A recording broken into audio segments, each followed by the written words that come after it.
بسم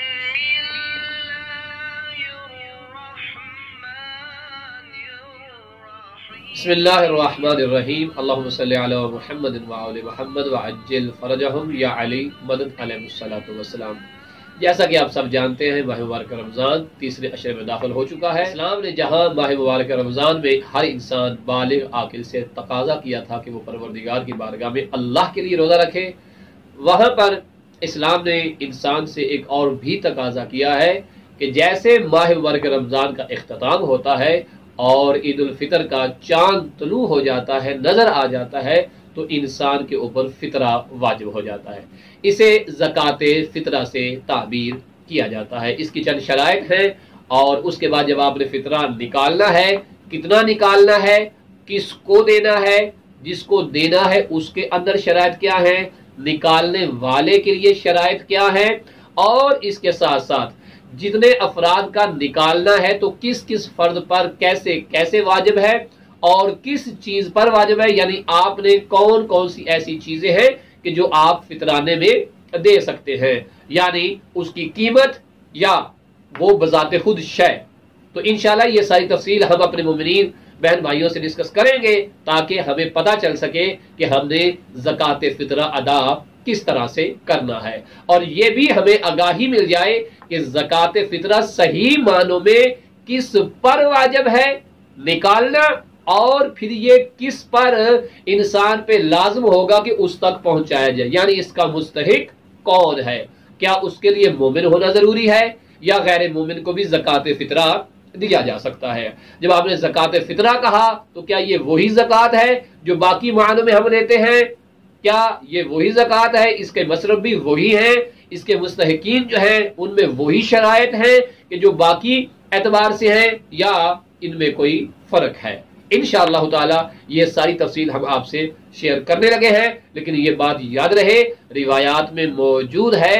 کہ جو انسان روزہ رکھتا ہے، اب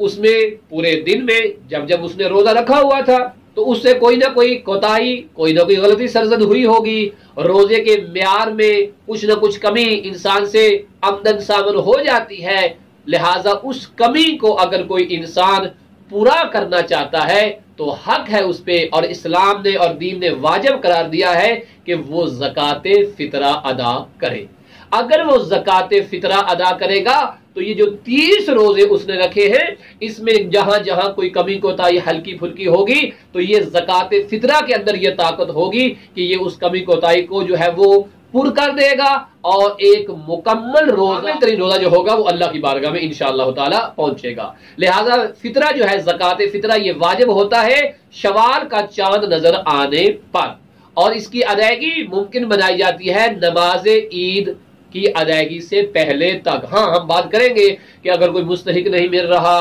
یا کسی نے نماز لیٹ کر دی ہے، وہ دیر سے پڑھ رہا ہے، 8 بجے پڑھنی تھی وہ 11 بجے پڑھ رہا ہے، یہ تفصیل انشاءاللہ تعالی ہم اپنے تمام سننے والوں کی خدمت میں پیش کریں گے۔ لیکن زکوٰۃ فطرہ کی اہمیت کو سمجھیے گا، یہ انسان کے بدن کی زکوٰۃ ہے،